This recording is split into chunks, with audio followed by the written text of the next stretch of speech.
Welcome to the Deep Dive. Today, we're plunging into a story that's truly surprising, really thought-provoking. It challenges, what you might think about love, sacrifice, even science. Absolutely. We're digging into excerpts from the unveiling of Verendra's secret. It's this narrative about a young woman, desperate, an old wealthy man, and a marriage that reveals some really unimaginable secrets. Yeah. So as we go through this, I want you, the listener, to think. How far would you go for family? What secrets might be hiding behind, wealth and power? And it hits you right away, doesn't it? The emotional, the ethical layers. It sets up a story that really questions our perceptions of love, yes, but also sacrifice and maybe even the limits of science itself. It really does. Okay, so let's start with Ruby Verma. To understand the choices she makes later, we need to get just how desperate her situation was. Yeah, the context is crucial. She's 25, beautiful, but carrying the weight of the world.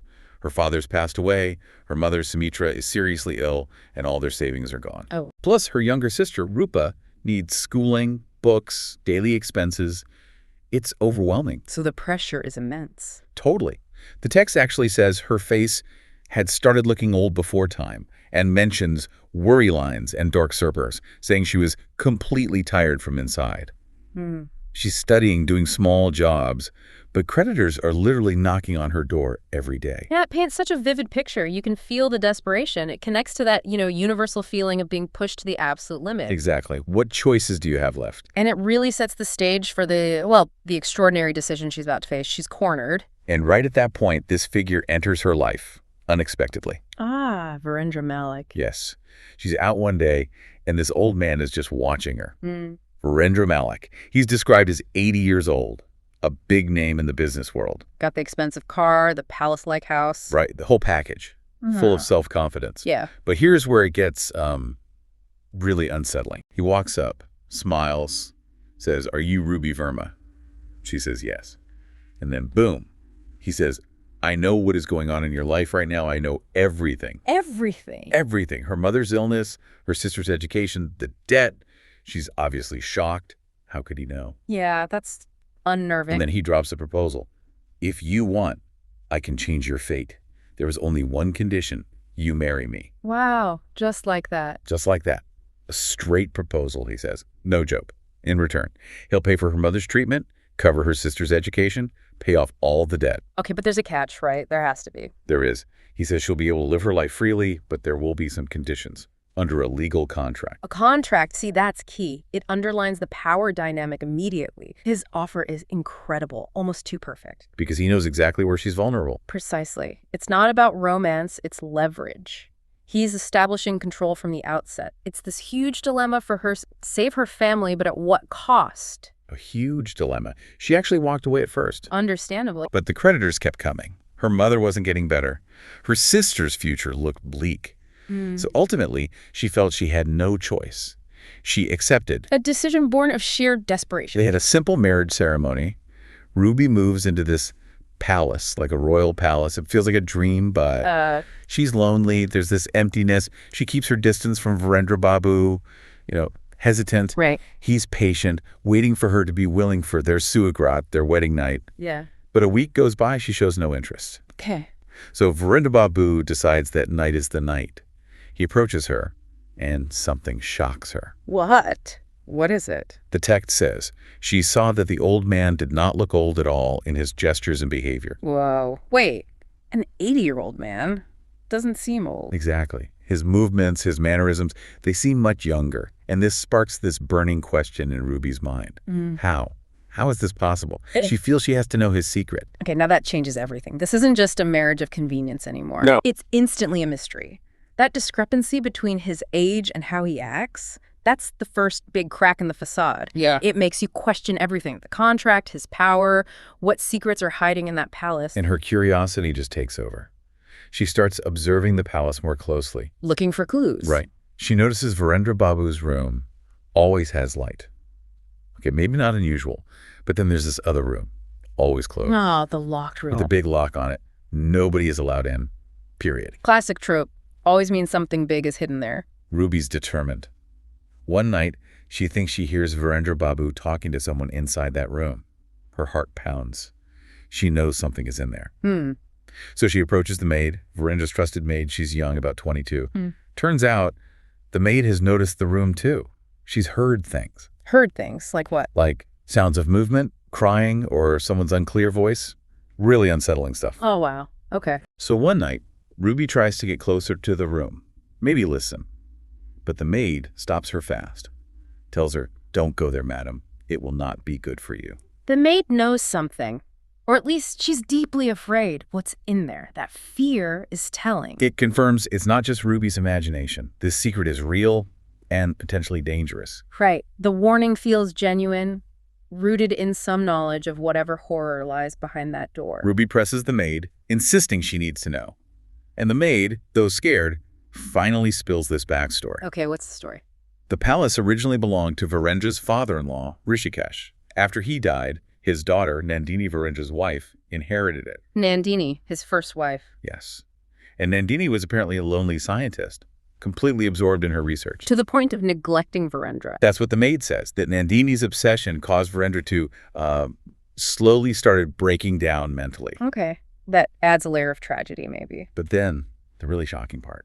The maid says, one day suddenly Nandini disappeared. Disappeared. No one knows where she went. And Virendra took all the blame on himself and imprisoned himself in this palace. He blamed himself and locked himself away. That's odd. Very. And the maid is convinced Nandini didn't just disappear. She tells Ruby, "Madam is imprisoned somewhere in this house. Sometimes we hear sounds from that room." So the maid thinks Nandini is in the locked room. That's her belief. Wow. Okay, that's a huge piece of the puzzle.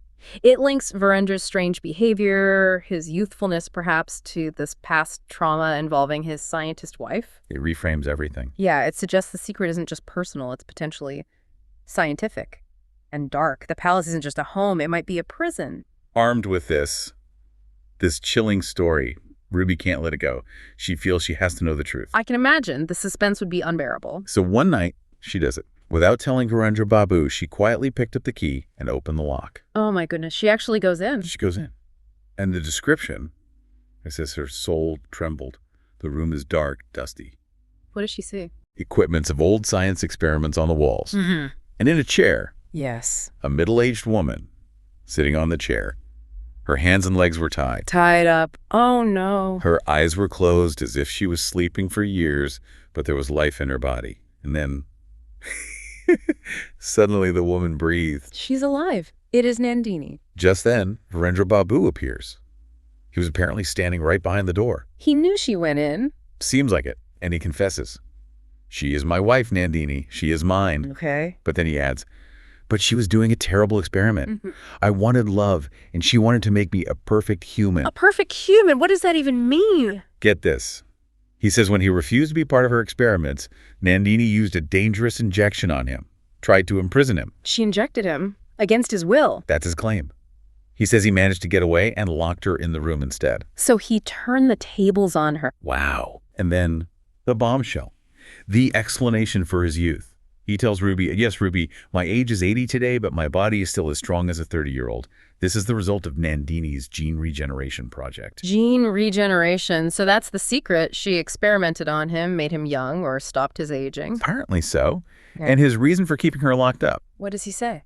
He says, if she wakes up again, then perhaps the whole world will become a lab for her experiments. She is no longer a human being. She is now just a scientist whose heart has died long ago. Good heavens. That's a chilling justification. It completely reframes the narrative again. Right. It's this collision of extreme scientific ambition and, well, a completely broken personal relationship.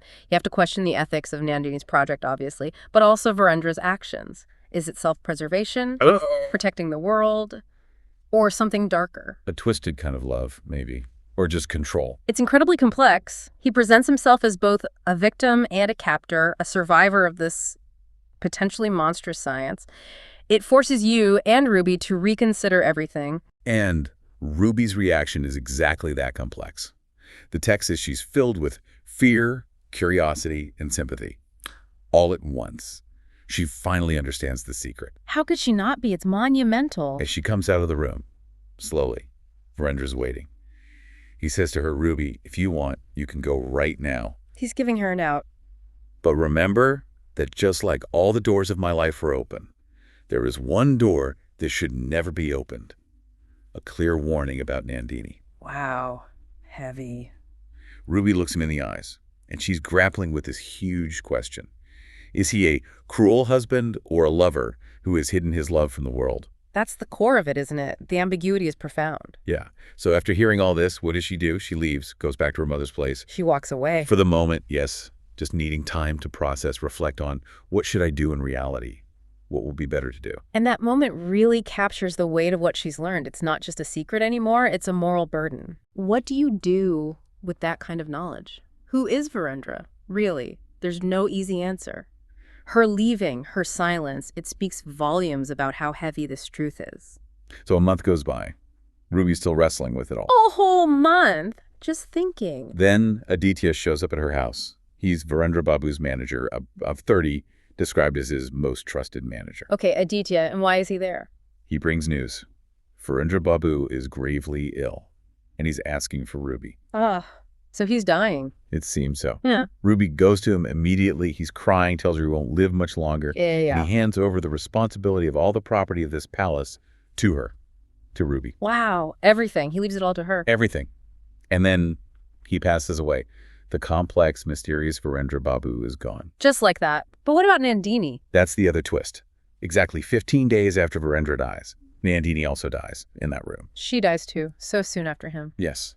The source just states it happened. So both architects of this strange drama are gone. Leaving Ruby with everything. The palace, the wealth, the secrets. Exactly. And apparently, handling it all alone is too much for her. I can imagine it's a huge burden.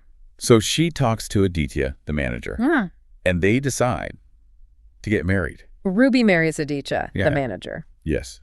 The text says, now Ruby and Aditya are handling all the wealth and property together, and a deep love develops between them. Ruby and Aditya start a happy life. Well, that's an ending. Unexpected, certainly. Very unexpected. But in a way, it offers a kind of resolution, doesn't it? A form of peace after all the chaos and darkness. A new beginning. Yeah. Virendra and Nandini's chapter closes dramatically, and it clears the way for Ruby to finally have some agency, some stability. It's almost symbolic. Life finds a way, new connections form, even after the most bizarre, tragic events. It speaks to that cycle of life, death, and adaptation. What a journey, though. From Ruby's initial desperation, through Virendra's shocking secrets, the whole scientific twist, Right? and ending with this completely new, unexpected life for Ruby with Aditya. It really drives home that central idea we touched on earlier. Love, connection. It's not always straightforward or pretty. No. Sometimes it is hidden in the empty breaths of a dark room, as the text might suggest metaphorically, or it's forged through impossible situations. This story forces us to look at sacrifice, human connection, ambition, all in these really challenging, ethically murky ways. It makes you question what protection really means, what love means under pressure. Absolutely. It redefines those boundaries. So the question we leave you with is this, reflecting on Ruby and Virendra. How far would you go? For family, for protection? What secrets could you live with or feel compelled to uncover in an impossible situation? And what does commitment or even love truly look like when it's pushed to such extremes, when the surface is peeled back to reveal something so unexpected? Yeah, it's definitely a lot to think about the nature of truth, the choices we make, and how extraordinary circumstances can reveal the deepest parts of ourselves. We hope this deep dive gave you plenty to mull over.